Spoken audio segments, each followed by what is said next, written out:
Base launch trajectory countdown net. Pad is clear. 10, 9, 8. Launch auto sequence 7, has started. 6, 5, 4, 3, 2, 1. Go for launch.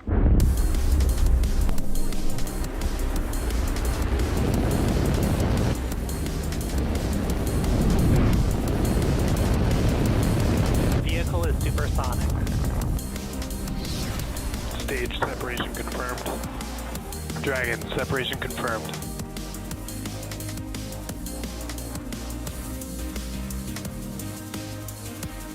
Stage 1 is transonic. Landing legs have deployed.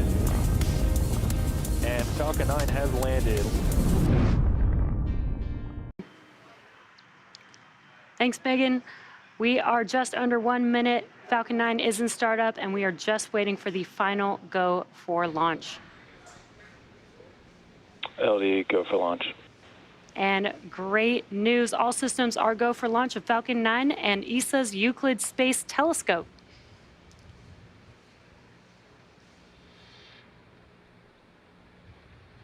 T-minus 30 seconds and counting.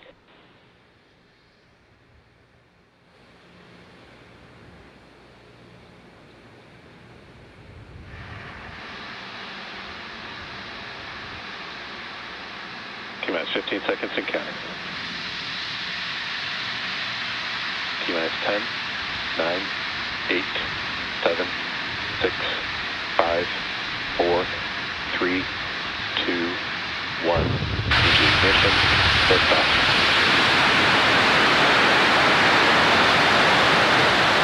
Stage 1 propulsion is nominal. Vehicle is pitching downrange.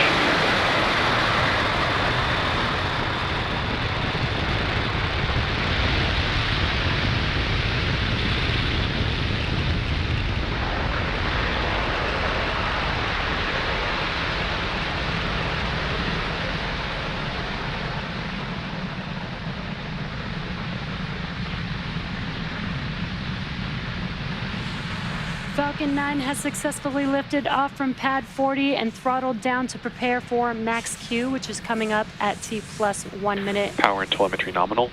1 minute and about 12 seconds. Max Q is the highest amount of aerodynamic pressures. That's the largest structural load that the vehicle will see on ascent. We throttle down those engines just to pass through max Q, and then we'll throttle them back up once we pass through that period. Falcon 9 is supersonic.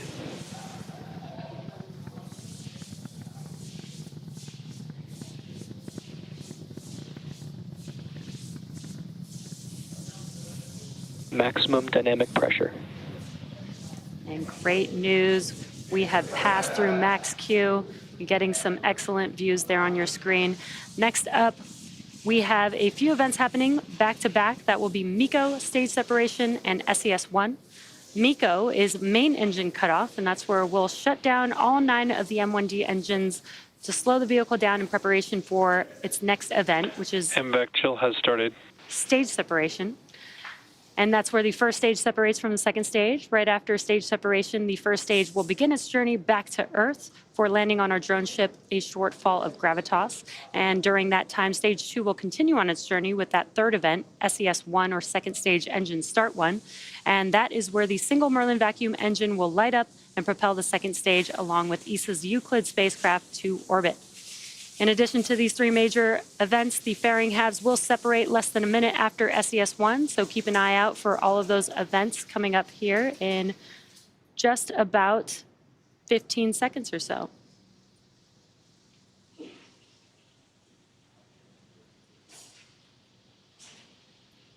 Again, coming up, we have MECO, stage separation, and SES-1.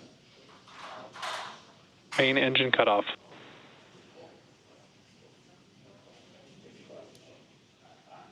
Stage separation confirmed.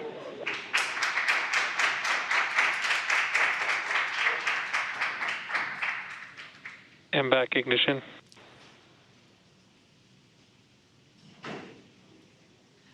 Some really cool views of MECO stage separation, and on your right-hand screen, you can see that the MVAC engine has ignited. Both vehicles are following nominal trajectories. On your left-hand screen, the grid fins on the first stage are deploying, And in about 15 seconds or so, we should have fairing separation.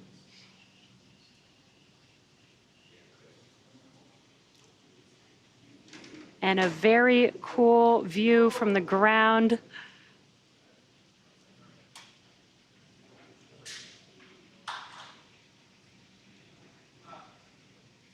Fairing separation confirmed.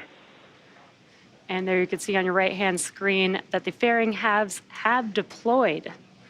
Now, as I mentioned previously, both fairing halves are brand new and are now making their way back down to Earth and will be recovered by our recovery vessel, Doug, today.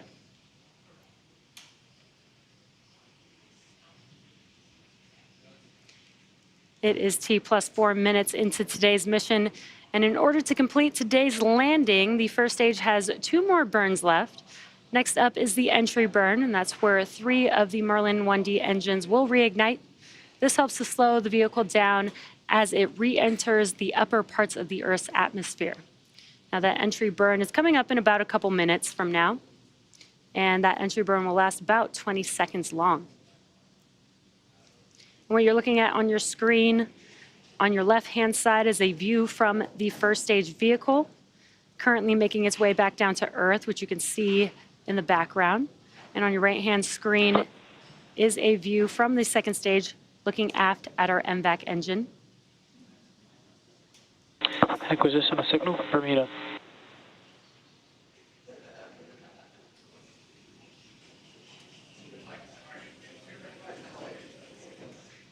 That entry burn is coming up here just about a minute and a half Both from now. vehicles continue to follow nominal trajectories. And good call-outs there. On the bottom of your screen, you can see the speed and altitude of each vehicle as well. And on your left-hand screen, you can see 2 of the 4 hypersonic grid fins that the first stage has. Those grid fins help guide the vehicle as it makes its way back to its landing zone.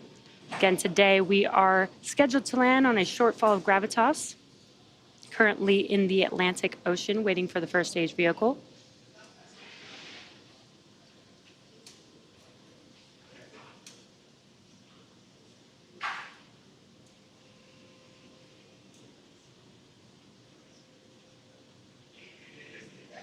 And on your screen, you're getting a great view from the second stage with the MVAC there and the Earth looking amazing in the background.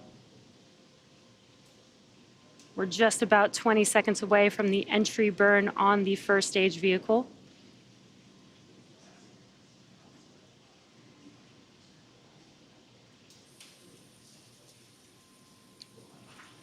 You may see some white puffs on that first stage. That is nitrogen gas puffs for attitude control.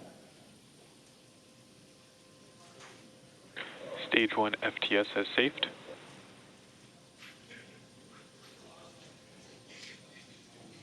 And there you can see the engines have reignited on the first stage on your left-hand screen. This is the entry burn with 3 of 9 M1D engines reignited.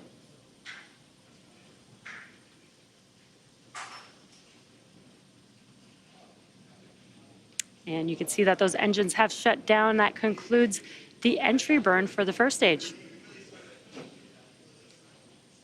Now we do have one more burn for the first stage vehicle as it attempts to land on our drone ship, and that is the landing burn. It will just be a single engine, the center E9 engine reigniting, and that is enough thrust to help slow down the vehicle to enable it to touch down on our drone ship. Now, during the first stage landing burn, the vehicle will be landing for its second time. Stage 2 FTS is safed. Stage 2 terminal guidance. The vehicle will be landing for its second time today, and just before the landing burn begins, we will also have SECO 1 on the second stage. That is second engine cutoff 1. That's where we'll shut down that MVAC engine on the second stage. This is the first of 2 burns for this mission, and that is coming up here in just a few seconds, followed by the landing burn about 20 seconds after that.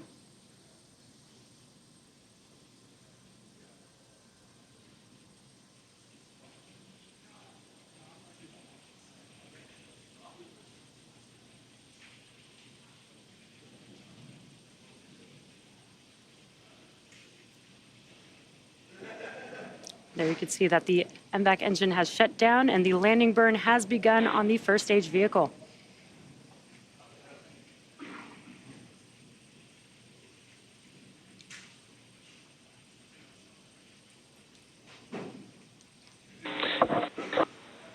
Expected loss of signal, Cape.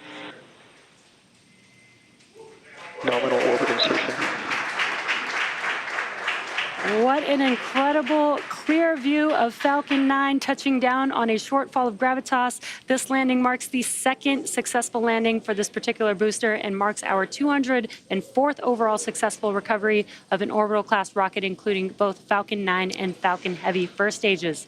We also heard the call out for SECO 1 and confirmation of good orbit. So with confirmation of a successful second engine cutoff and first stage landing, we are going to be in a coast phase until just before the second relight of our MVAC engine on the second stage, which will be followed by payload deploy. So sit tight and we'll see you back here around the T plus 17-minute mark.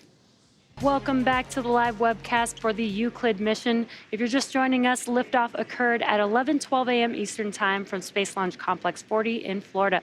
After liftoff, we also had successful main engine cutoff, stage separation, ignition and shutdown of the second stage, bearing separation, and first stage landing.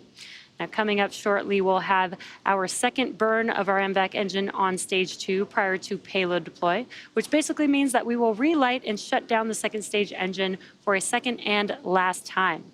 Now, SES2 is coming up here in just about 10 seconds or so. Again, SES2 is second stage engine start 2, and then we will shut down that MVAC engine about a minute and a half later.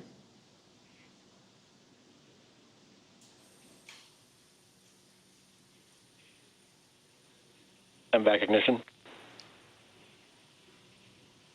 There we heard that call out, and you can see on your screen that the MVAC has reignited.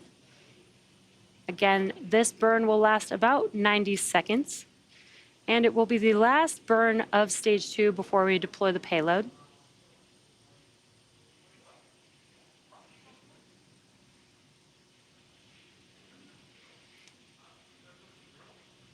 As a reminder, the Euclid payload is still attached to the second stage at this point and will be heading to a Sun-Earth Lagrange point 2 transfer orbit.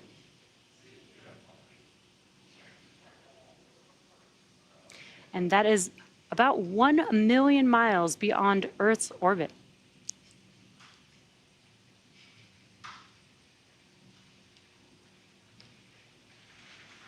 Now we should have SECO 2 coming up here in a few seconds. That is second stage engine cutoff.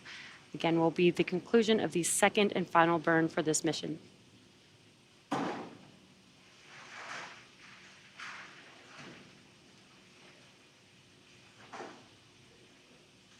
MVAC shutdown.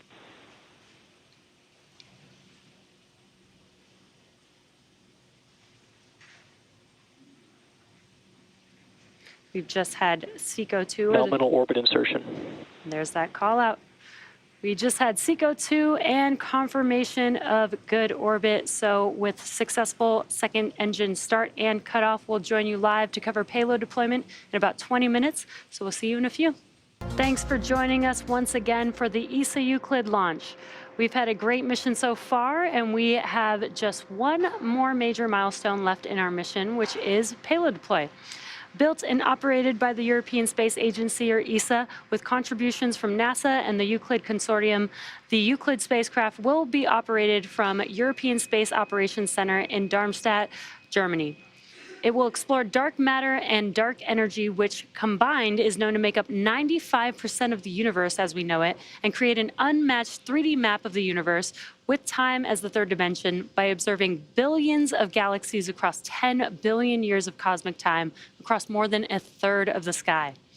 Now, deployment is coming up here in just a few seconds.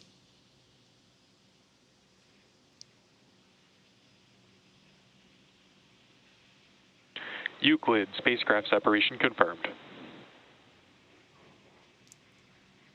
And there you can see the Euclid payload drifting away from Falcon 9's second stage. With that confirmation, we'll bring today's webcast to a close. Today's mission marked SpaceX's 243rd overall mission to date and 44th mission of this year. We want to thank the European Space Agency for entrusting us with today's mission and all of you for joining us. If you're interested in following the Euclid mission further, tune into youtube.com/ESA for more. And be on the lookout for the first images from the Euclid telescope later this fall. Thanks for tuning in, and we'll see you again soon.